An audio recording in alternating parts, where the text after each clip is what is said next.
We need to stop making people in psychosis famous. It seems like every other month, someone in active psychosis blows up on TikTok for sharing their delusions with the world, and the internet discourse machine makes them a celebrity. Remember the woman who was convinced her psychiatrist was in love with her? I certainly do. I made a video about her. What I didn't know at the time was that commentary channels like mine would set a precedent of talking about random people in the throes of psychosis at the lowest point of their lives. These individuals are not public figures, and their psychotic episodes should not be treated as breaking news. In retrospect, most of the people who have gone viral for being psychotic got popular not because their actions are noteworthy, but because they became a spectacle to be exploited for entertainment. Beyond just talking about these individuals in psychosis, some particularly horrible people goad them into acting inappropriately, creating more viral clips for the discourse mill. This allows those talking about the situation to act morally superior as they hold this problematic person accountable for their crimes. This form of internet justice is almost never appropriate in this kind of situation, and in hindsight, those who have gone viral for being in psychosis should have been ignored for the sake of their privacy. Last summer, a woman named Kendra went viral for sharing her wild tale on TikTok, that her psychiatrist fell in love with her. It was clear that she was not in her right mind, and that her perspective on the situation was likely some form of delusion. Rather than ignoring her and giving her space, viewers on social media found her psychotic break to be extremely entertaining. Thousands of viewers tuned into her live stream every night, asking questions about her love affair with her psychiatrist. Fan accounts made slideshows of the celebrity cast for a potential Netflix series based on the saga, and countless commentary YouTubers, including myself, made videos about the situation. Not only did Kendra become a freak show, but she also became a villain. People claimed she was a racist for becoming obsessed with her Asian psychiatrist, although deranged patients fall in love with their psychiatrist all the time, regardless of their race, and he was pretty good looking, I'm not gonna lie. Even though nobody believed her, people claimed her story would ruin this man's career and get his license revoked. At the peak of this frenzy of moral indignation, one commenter claimed she was the kind of white woman to accuse Emmett Till of whistling at her. In the blink of an eye, Kendra went from a nobody to a supervillain, practically inciting a lynching, and everyone needed to talk about her. In August of last year, when this saga was unfolding, I knew I had to script up a YouTube video quickly before 50-hour-long deep dives on Kendra were uploaded by my peers. The algorithm rewards being the first person to speak on a subject, so I was racing against the clock.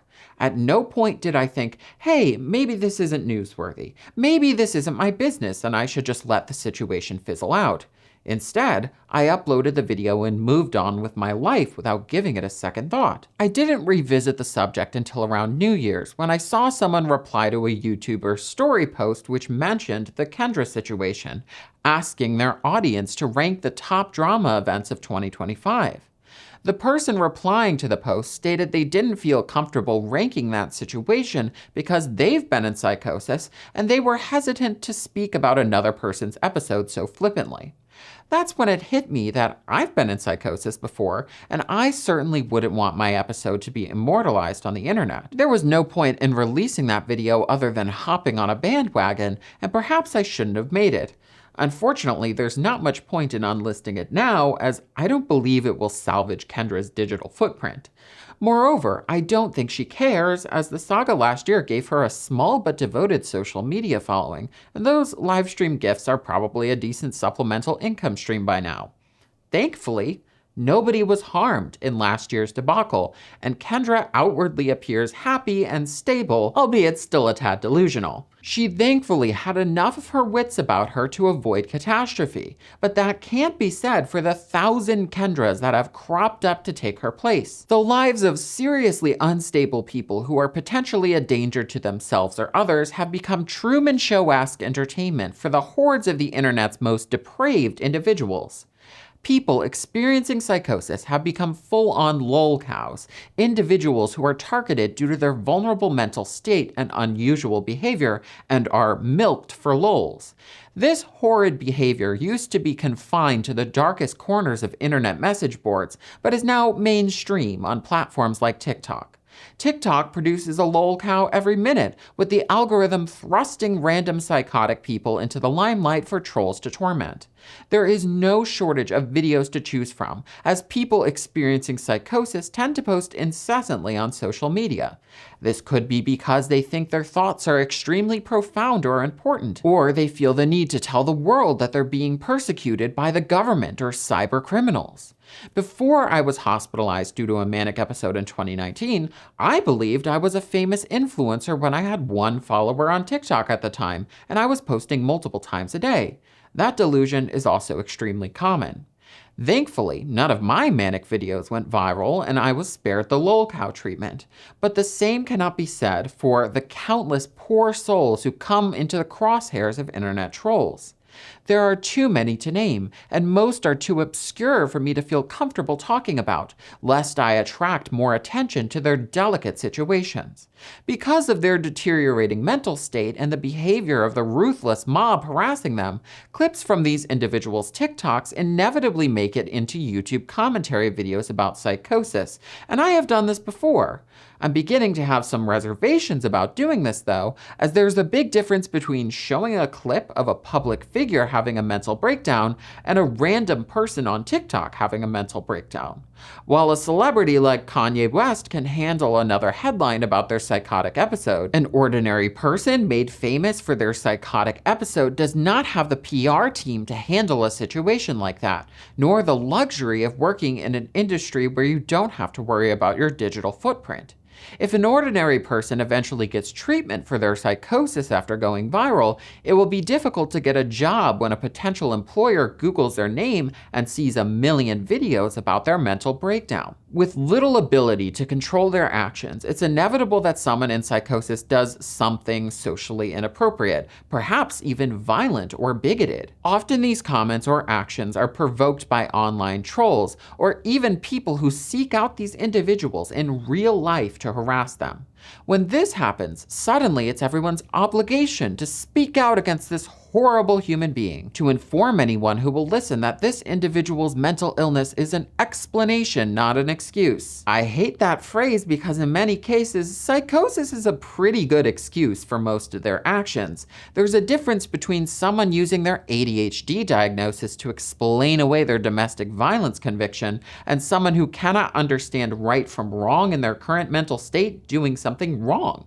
Some of these individuals being held accountable for whatever transgression they were goaded into by some troll probably couldn't even be held accountable for murder due to how deteriorated their mental state is. This is not to say that people who have a long history of ignoring their serious mental health issues and forgoing treatment despite having access to it shouldn't be held accountable for their actions. We absolutely should hold someone like Kanye West accountable for his anti-Semitic behavior during his manic episodes, because he has had ample time to assess his situation, yet refuses to take care of himself and take his medication. But if someone is experiencing an unavoidable psychotic episode and is causing harm, the correct course of action is medical intervention offline, not vigilante internet justice. Speaking of handling things privately, I wonder why none of these internet sleuths who allegedly want to be helpful are privately contacting family members of the people they're constantly talking about. What do their endless discourse videos accomplish other than making the situation worse? This is not a case where sunlight is the best disinfectant, and publicity almost always exacerbates a situation where someone is publicly experiencing psychosis. This idea that everything must be taken to the internet has extended into public spaces, where people in psychosis are filmed and posted to TikTok. I don't understand why these people who have their phones in their hand don't call 911 instead, because dare I say, many police officers treat the mentally ill with more kindness and compassion than half of all people on the internet. And that's not a compliment to our broken mental health system here in the US. Unlike random people on social media, emergency services may have the ability to provide someone in a crisis medical treatment. This is not saying calling 911 is always the best option, or that having first responders there will not worsen the situation. Far too many people experiencing psychosis, especially those who aren't white, are taken to jail instead of the psych ward, or are physically harmed or killed by police. In no situation, though, is it ever appropriate to post someone on the internet for them to get doxxed. That never helps. As many as 340,000 people each year experience a first-time psychotic episode in the US alone, and due to how chronically online everyone is these days, I imagine some of them are posting their delusions to TikTok as I speak. We cannot let TikTok be a vehicle that propels vulnerable people in a mental health crisis to internet infamy. Doing so allows lowlifes to provoke them, only worsening their precarious situations. As strangers who do not know their friends or family, there's little we can do to help them. Perhaps the best thing to do is scroll if you see a video of someone in psychosis. Block them or hit not interested to try and signal to the TikTok algorithm that the video shouldn't go viral. If you're a YouTube creator, be mindful of who you are talking about and whether or not they're truly a public figure, and if people actually need to know intimate details about their life.